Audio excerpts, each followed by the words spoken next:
Nathan, I'll get to you in a moment. I just want to go to Dan. Dan, when we look at this Iran deal and this threat to pull out of it, it goes to the broader question of trust in the United States. Doesn't this undermine international trust in the United States? If you sign a deal, you make an agreement, and then a new leader comes in and says, well, no, I'm not going to respect that agreement. Yeah, but I think that's a great question. And the last gentleman who talked about the bending of some of the major European nations, they're bending because the economic and the political environment in Europe is switching from less liberal to more conservative. And I believe that what's happening is that these countries realize that when we had Barack Obama and John Kerry who were negotiating this deal, we had a president who told the world, America wants to lead from behind. Donald Trump has decided that America, and I think a lot of people in the world have agreed, that should lead from the front, and Donald Trump is out front leading the charge. Okay. Is he going to have to break some glasses? Yes. Nathan? My point is, let's bring it back to Rex Tillerson and the State Department. If you're going to lead from the front, why are you cutting the State Department's budget by a third? Why are you not appointing senior diplomats? Why, for example, is Joseph Yun the best person to lead the negotiations with the DPRK suddenly retiring this month? Why, when the Chinese send 10 diplomats to a meeting at the United Nations, the Americans send none? If you want to lead in the world, then you really have to turn up. And Rex Tillerson's State Department has basically meant that the US doesn't turn up. All right. And also, very quickly, the Europeans are not going for a more conservative economic model versus a more liberal economic model. They want to trade with Iran. They wanted this deal. The sanctions were hurting their businesses. What we see now is pressure, extreme pressure, I would say bullying on the part of the Trump administration, saying to France, Britain, and Germany, we're going to add new auxiliary agreements that Iran won't sign, and if they don't sign about missile technology or other elements in their program in the Middle East, then you have to make a decision. Are you with America or are you with Iran? This is bullying. It's not liberal or conservative. But the Rex Tillerson's point about staying in the Iran deal was very well taken. It was, if we honour this agreement, Iran is tied in. It cannot break out and develop nuclear weapons. You break it, they can. Paolo, go ahead. Again, if I may, I fully agree that this is an imperfect agreement based on a lot of wishful thinking in terms of what the Iranians are supposedly bound to doing, and then do they abide by, do they not, etc. Okay. Somebody has to show me a better deal. In other words, what is it going to be? That if, let's say we denounce this. It's a bad deal. The Obama administration did bad. John Kerry negotiated a poor agreement, etc. The Europeans went along, the Chinese and the Russians. Okay, bad deal. Let's turn the page. Show me a better deal. Okay, I don't see a better deal. And if Pompeo and Trump agreed that they're going to be... They don't have an interest in a better deal. Well, then what? Then Iran goes straight to nuclear weapons. Maybe not. Let's move to the 1st of April, April Fool's Day. Nathan, what do we know about the new incoming Secretary of State, Mike Pompeo? Well, we know that he was part of the Tea Party movement. We know he represented a conservative district of Kansas in the Congress. We also know that he had a rapid rise in terms of becoming director of the CIA. He also, by the way, had a company that had defense contracts and was bought, I think, by the Koch brothers. So there's a connection there to a big funder of Conservative Party movements. Look, he is a hawk in terms of Iran. We just talked about that. Also on DPRK, in terms of Pyongyang, for example, he's very much concerned that he pushes this Iran-Pyongyang connection, which is not proven, but I can tell you you're going to hear more. Axis of evil. Well, it's more of an alliance of evil if you've only got two, right? One's gone, yeah. Yes, exactly. But you're going to hear more and more of this. This is going to be Iran and the DPRK are tied. He also talks about DPRK being a proliferator, has not ruled out dislodging the government of Kim Jong-un either. Now, is this a good idea to have a tough negotiator in there so you can exert maximum points you want in any negotiations? That's not a bad idea. But the idea is that these negotiations may even be failed from the start because of the hawks that are in there, like Mike Pompeo. And also, just one other thing, the person who might replace Mike Pompeo at the CIA has some very dubious connections to I want to get to other things as well. Right. So watch that nomination. I want to get to that in a moment. I just want to go to Dan. What is your opinion of the man who Mr. Trump has nominated to be the new Secretary of State? I agree with the observation that he's a hawk. He's a strong conservative. But one of the other gentlemen on the panel asked a question a few moments ago: if the Iran deal isn't a good deal, show me something better. I personally believe the following. I believe that when the negotiations take place in North Korea, we're going to see a framework of disarmament for North Korea that could possibly be used with Iran. And I also believe that Mr. Trump, if he is successful, will win the Nobel Prize for Peace for bringing them to, and I don't appreciate the laugh because it was inappropriate. I'm allowed to have an opinion. It just seems to me that that he has an opportunity to do something. And as he said, the United States government, through 4 presidents, has kicked this issue down the road, the can down the road, and never faced it. We're facing it, and he's facing it. And whether he succeeds or not, I don't know. But if he does, if he brings them to the table and they agree to limit their nuclear production and their missiles and capitulate for the economic benefits of being a part of the world stage, he wins. Okay. He wins.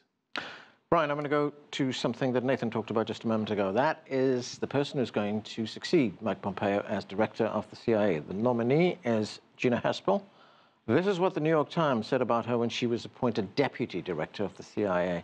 The New York Times said, as a clandestine officer at the Central Intelligence Agency in 2002, Gina Haspel oversaw the torture of 2 terrorism suspects and later took part in an order to destroy videotapes documenting their brutal interrogations.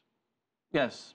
And one of them had been cooperating with the FBI. He had been talking for months, and yet she helped oversee the waterboarding of this individual 83 times. Why did they torture? At a certain point, they tortured for torture's sake. It became its own beast. It had its own life. And yeah, she was in charge of the black site. She was in charge of and she was there on the scene engaging in torture. And then she helped destroy the videotapes to cover up what happened. And so this is a monstrous record.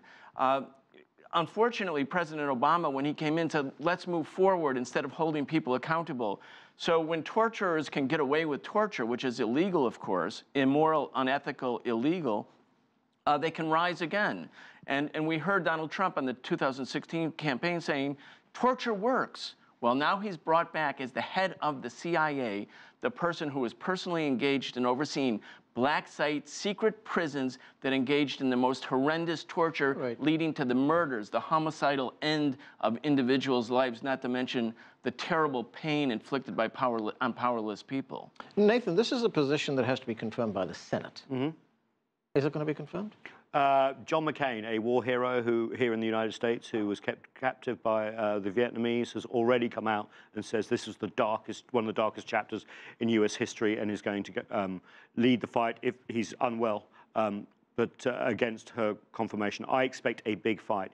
And, you know, if it brings up that dark chapter in U.S. history with the George W. Bush presidency, all that war on terror, and links it to the Trump administration, where he's been running away from it, it may cause a big problem indeed.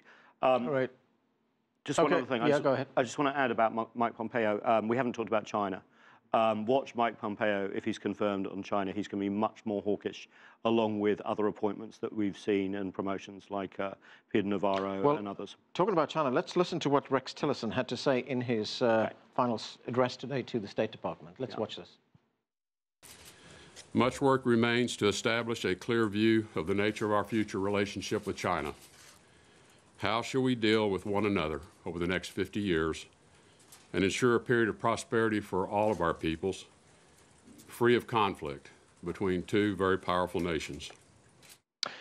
So we already have strained relations because of these tariffs that President Trump has imposed. In fact, we've just heard that President Trump wants even steeper tariffs on China. He wants restrictions on investment. This is in response to allegations that China's intellectual property theft allegations. Now Mike Pompeo is going to be in charge of foreign policy. Yeah, I mean, I see a big shift underway, and a lot of people have as well. Obviously, we saw the steel tariffs. We also know that Trump tweeted the other day that he'd like to see $1 billion off the trade deficit. He actually meant $100 billion. And we're seeing the process towards that. We have seen a big change in how foreign investment is looked at the CFIUS committee. That's going to be expanded to look at Chinese investment coming in.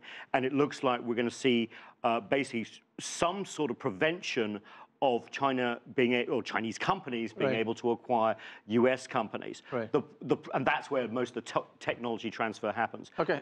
I just want to get Dan's opinion on something. We're running out of time here. And Dan, that is on the nomination of Gina Haspel as director of the CIA. Is there going to be a huge fight here? Do you see her being confirmed? I'd like to think that she should be confirmed. The people in the CIA, the operatives on a day-to-day basis, I have been told, like her a lot. They like what she stands for. She's a tough lady. She represents a huge breakthrough for women in that she's the first female director of the CIA if she gets appointed. I have no doubt that it'll be a tough fight, but I believe she probably will be confirmed. Paolo? Just, I don't think so, for the very reasons that have been explained a moment ago. It's too scandalous. There's too much stuff. There's too much baggage. And you can expect that if there are obviously open confirmation hearings, all this will be dredged up. Everything will come up, the torture, the black operations, the destruction of evidence and all that. This may be really too much. Right. Go ahead, Brian. It says so much about Donald Trump and the administration. We are building a very, very hard right, extreme right, I would say the most right-wing administration in American history. I used to think that about Ronald Reagan in the early 1980s. This pales in comparison. This was an unnecessary choice for the CIA. Donald Trump's doing it for a reason. Emblematically, he says torture works. He wants to ratify it. He wants to say this is his. He wants to own that torture program. And having Mike Pompeo at the Secretary of State as the chief diplomat for America, this is a hard right administration now. May I just add something on China, which I really think it's important. I think that if this administration may have a chance, and I don't know about Pompeo's instincts, to put on a negotiating posture which should be based on reciprocity of market access.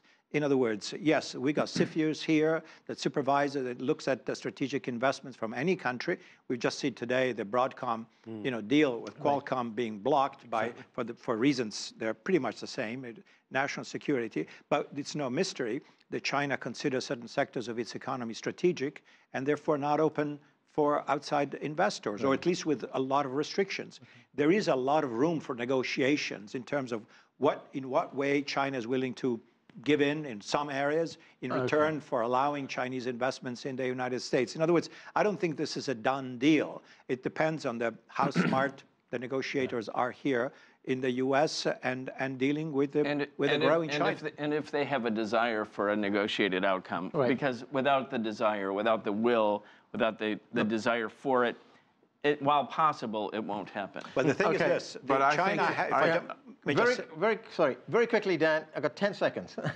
You got the Steel Workers Union and the Aluminum Workers Union and the president of the AFL-CIO supporting the tariffs because it's good for jobs for America. Okay, we're going to have to leave it there, gentlemen. Thanks to all of you for being with us. That is it for this edition of The Heat. I'm Arnold Naidu in Washington, D.C. Thanks for being with us.